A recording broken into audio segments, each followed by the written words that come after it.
নমস্কার, সুচিত্রাস কিচেনে আপনাদের সবাইকে স্বাগত। আমার আজকের রেসিপি ক্রিসমাস স্পেশাল বা বড়দিন স্পেশাল প্লাম কেক। ঘরেই বানিয়ে নেব কম খরচে দামি একটা প্লাম কেক। ভীষণ ভালো হয় এই কেকের স্বাদটা, ছোট থেকে বড় সকলে কিন্তু এই কেক খেতে পছন্দ করে। একদম কম খরচে কিন্তু দামি একটা কেক বানিয়ে নেব। আসুন দেখে নেওয়া যাক কীভাবে বানাই।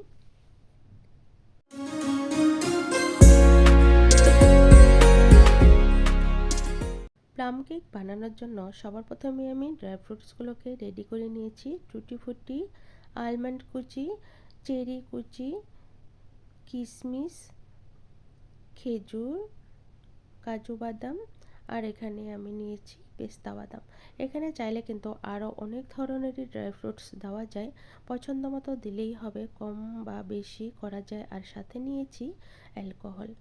আমি আগেও বানিয়েছি, সেটাতে আমি অ্যালকোহল দিইনি।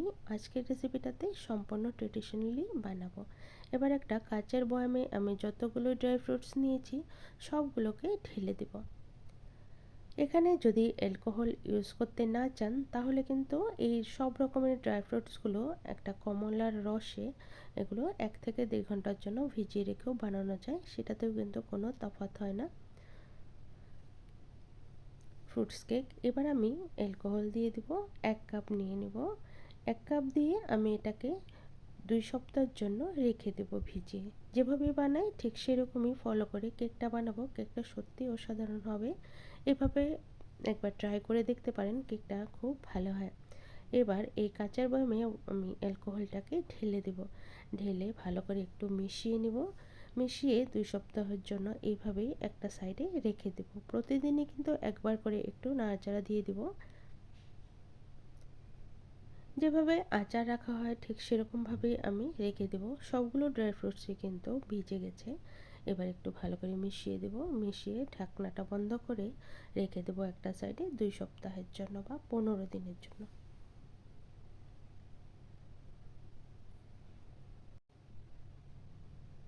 এদিকে আমি কেকের ক্যারামেল বানিয়ে নেব। এখানে কিন্তু কাস্টার্ড সুগারও ব্যবহার করা যায়। আমি প্রথমেই 1 কাপ চিনি নিয়েছি আর এটার একটা ক্যারামেল তৈরি করে নেব। এতে কেকের কালারটাও সুন্দর হবে আর কেকের টেস্টটাও কিন্তু বেড়ে যাবে। সুন্দর করে ক্যারামেলটা তৈরি করে নেব। গ্যাসের ফ্লেমটা একদম লোতে করে ক্যারামেলটা বানিয়ে নেব। গ্যাসের ফ্লেম কিন্তু বাড়িয়ে দেবো না, নইলে কিন্তু চিনিটা কড়া হয়ে যাবে। যখনই হয়ে যাবে ক্যারামেল তখনই আমি অল্প দুধ ঢেলে দেবো, নইলে কিন্তু চিনিটা একদম তার হয়ে যাবে, শক্ত হয়ে যাবে। ঠিক যখন এরকম হবে এটাকে একটা সাইডে রেখে দেব। অন্যদিকে আমি কেকের শুকনো উপকরণগুলো রেডি করে নিব। প্রথমেই আমি 1 কাপ ময়দা ছেঁকে নিলাম, আবারও হাফ কাপ দেব। মোট আমি 1.5 কাপ ময়দা নিয়ে নিলাম। 1 প্যাকেট গুঁড়ো দুধ দিয়ে দিলাম, যে কোনো ব্র্যান্ডেরই হতে পারে। 1 চামচ দিয়ে দিলাম বেকিং পাউডার আর হাফ চামচ দিয়ে দিলাম বেকিং সোডা। হাফ চামচ দিয়ে দেবো দারচিনির গুঁড়ো আর দিয়ে দেবো জায়ফল। একটা জায়ফল নিয়েছি, এটাকে আমি গ্রেটারে ঘষে দেব। 4 ভাগের থেকে 1 ভাগ দিলে যতটুকু হবে ঠিক সেরকমই, আর একটু কম। এতে কিন্তু এই কেকটার স্বাদটা অন্যরকম হয় আর একটা স্পাইসি ফ্লেভারফুল কেক তৈরি হয়। জায়ফলটা কিন্তু বেটে দিলেও হয়, আমি যেহেতু ঘষে দিয়েছি এটাকে হাত দিয়ে ঘষে সম্পূর্ণটা দিয়ে দেবো, এতে এর সুন্দর গন্ধ একটা বেরোবে, সেটা ভালো লাগবে। 1 চিমটি লবণও দিয়ে দিলাম। এবার শুকনো উপকরণগুলো ভালো করে মিশিয়ে একটা সাইডে রেখে দেব। এবার একটা বড় বাটি নিয়ে নিলাম আর এখানে প্রায় 70 ml এর মতো বাটার দিয়ে দেবো। আজকের কেকটা সম্পূর্ণ আমি বাটারে বানাবো, ভীষণ ভালো লাগে খেতে। আর যেহেতু আমি ডিম ব্যবহার করব না, এবার এখানে হাফ কাপ থেকে একটু বেশি দই দিয়ে দিলাম। এবার সব কিছু ব্লেন্ডারে ব্লেন্ড করে নেব যাতে একটা স্মুথ ব্যাটার তৈরি হয়।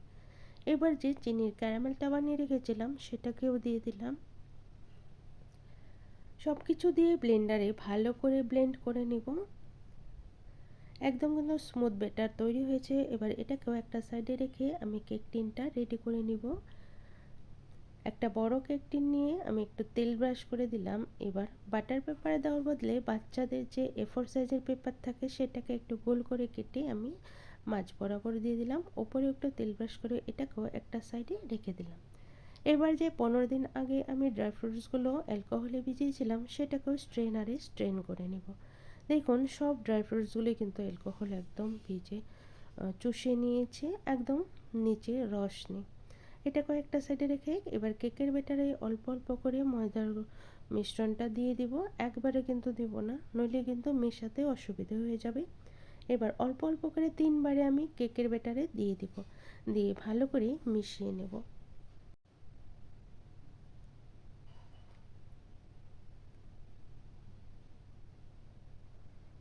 একটু কিন্তু বেশি ঘন হয়ে গেছে, এবার 2 থেকে 3 চামচের মতোই একটু দুধ দিয়ে দিব, দুধটাকে দিয়ে একটু পাতলা করে নিব। এবার এখানে যে ড্রাই ফ্রুটসগুলো রেখেছিলাম সেগুলোকেও দিয়ে দিলাম।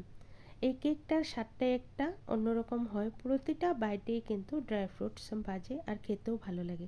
এখানে আরও অনেক ড্রাই ফ্রুটস দেওয়া যায়, যতটা নিজের খুশি সেটা দিলেই হবে। এবার ভালো করে মাখা হয়ে গেলে আমি কেক টিনে সব ঢেলে দেব। সব কিছু দিয়ে একটা চামচ দিয়ে ভালো করে ওপরটাকে ছড়িয়ে দেব। এই কেকের ব্যাটারটা কিন্তু খুব বেশি পাতলা করা যাবে না, নইলে কিন্তু নিচে ড্রাই ফ্রুটসগুলো বসে যাবে। এবার কেক টিনটা ভালো করে ট্যাপ করে দেব। এবার আগে থেকেই আমি কিন্তু সসপ্যানটা প্রিহিট করতে বসিয়ে দিয়েছিলাম। এবার গ্যাসের ফ্লেমটা লোতে করে রেখে আমি 40 মিনিটের মতো রেখে দিলাম। আমি 30 মিনিট পরে দেখেছি কেকটা কিন্তু কাঁচাই আছে। এবার 40 মিনিট পর আমি দেখলাম